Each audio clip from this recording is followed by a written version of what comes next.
wajibnya zakat fitri di akhir bulan Ramadan.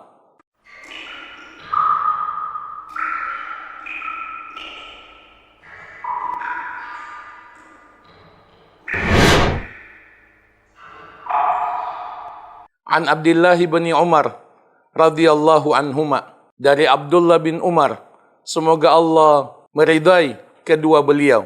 Qala, beliau mengatakan, faradha Rasulullah sallallahu alaihi wasallam zakatal fitri min Ramadan 'alan nas. Rasulullah sallallahu alaihi wasallam mewajibkan zakat fitri dari bulan Ramadan atas semua manusia, semua muslim. Sa'an min tamar, yaitu seukuran 1 sa' dari kurma, sekitar 2,7 kilogram. Au sa'an min syair, atau 1 sa' dari gandum. Ala kulli hurrin au abad, atas semua muslim yang merdeka atau budak, zakarin au untha, laki-laki dan perempuan, minal muslimin, dari kalangan umat Islam. Rawahul Bukhari wa Muslim. Hadis ini diriwayatkan oleh Al-Imamul Bukhari dan Muslim. Hadis yang mulia ini adalah dalil wajibnya zakat fitri di akhir bulan Ramadan.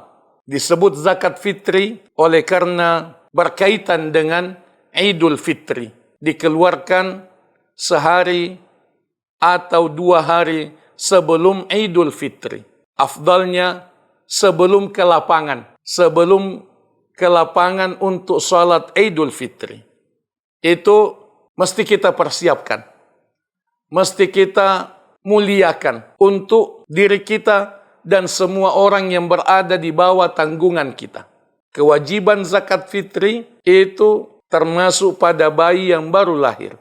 Semua yang berada di bawah tanggungan kita. Tapi tidak termasuk pada janin yang masih di dalam kandungan ibunya.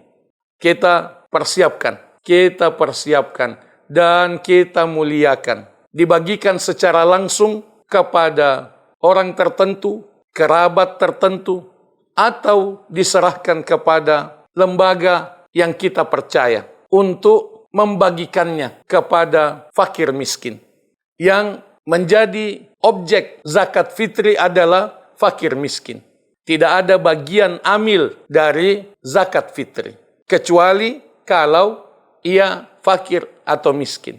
Zakat fitri sepenuhnya untuk fakir miskin. Itu kita upayakan untuk kita persiapkan, kita muliakan, kita ikhlaskan karena Allah tabaraka wa ta'ala. Itu adalah bagian dari penyempurnaan dan penutup amal ibadah Ramadan kita. Barakallahu fikum. Aqulu qouli hadza wa astaghfirullah li wa lakum. Wa sallallahu wa sallama wa baraka ala nabiyyina Muhammad wa ala alihi wa sahbihi ajma'in.